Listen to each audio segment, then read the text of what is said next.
After the revolutionary design shift of the original HTC One and its excellent sequel, the One M8, people were expecting a lot out of the One M9, and instead, HTC delivered an iterative sequel with an almost identical design for the same lofty price.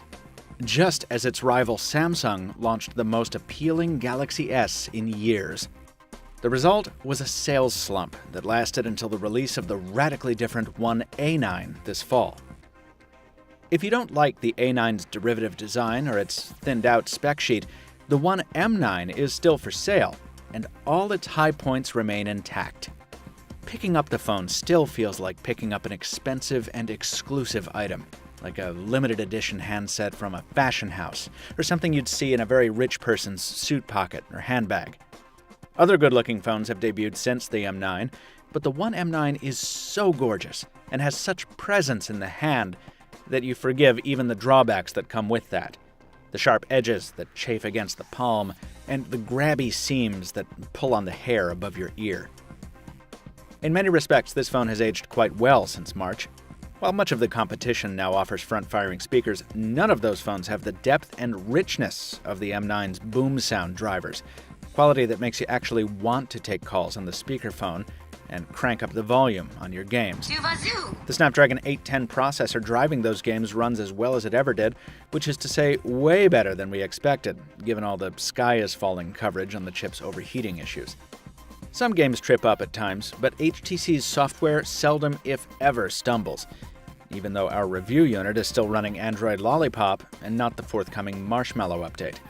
Speaking of, we'll be covering that update with another feature as soon as our M9 receives it. Blink Feed is still a good way to get all your social and news updates in one place. The Themes Store still lets you change the look and feel of the software to suit your particular tastes. And the little conveniences that we've come to appreciate remain, like the location-based mealtime suggestions on the lock screen. HTC Sense is one of our favorite Android skins for a reason. It blends the zippy responsiveness of Google's stock software with imaginative and smart features like HTC Zoe and Dot View. Yeah, Dot View requires an accessory, but it's so cool, it's worth it. And do I mind that the display is 1080p and not Quad HD? Nope. Not even a little. Now, where the M9's strengths have been reinforced over time, so too have its failings been compounded. As usual, the more apps you download over time, the bigger the power drain you're going to see through wake lock issues and so forth. And even with a moderate app load, I'm finding it tough to make it through a full day of heavy use. Judging from the endurance the A9 manages on a smaller battery pack, this is something Android Marshmallow will likely help a lot with. And then, of course, there's the big one. The camera has gotten several updates over time, but it remains pretty lackluster. That doesn't mean you can't get good shots out of it. We've pulled our M9 out of mothballs several times this year, and I've managed some really nice photos, both in the conventional sense and using HTC's very cool filters and effects. But when you put the M9's photos and video alongside, say, the Nexus 6P's, you start to see where HTC suffers, particularly in settings with uneven incident lighting. Generally, it's much harder to get a good shot from the One M9 than with other smartphone cameras in its class, and that goes for both automatic and manual settings.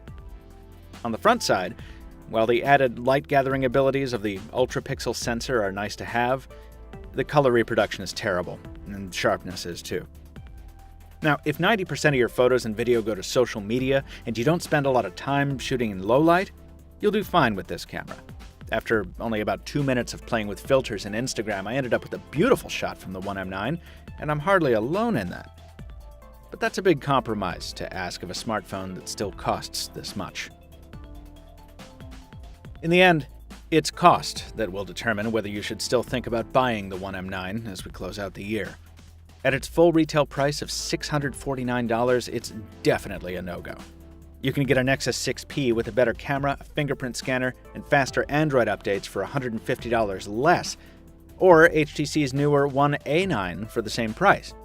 Or, if you're really penny-pinching, you can get a OnePlus X with just as beautiful an industrial design for just $249. It's that kind of aggressive competition that makes it surprising that HTC continues to charge what it does for this device. But The usual eBay and Amazon routes offer lower prices. And if you do want to get it directly from htc.com, the company's been running some incredible sales this season. The most recent one offered 40% off the phone. At $389, well, the One M9 becomes much more compelling. And one more time, it's only going to get better once the Marshmallow update lands. So, if you or someone on your gift list wants a smartphone that places exquisite design above all else, and you can find the M9 on sale, it should definitely be on your shortlist. Otherwise, you're probably better off going with an alternative, or waiting for the next HTC flagship. To see what we thought about the HTC One A9, check out our full review here on YouTube and at PocketNow.com. And if you've had the One M9 for a while, we want to hear about it. Tell us your experience in the comments below. Till next time, this has been Michael Fisher, Captain Two Phones on Twitter. Thanks for watching, and we'll see you next time.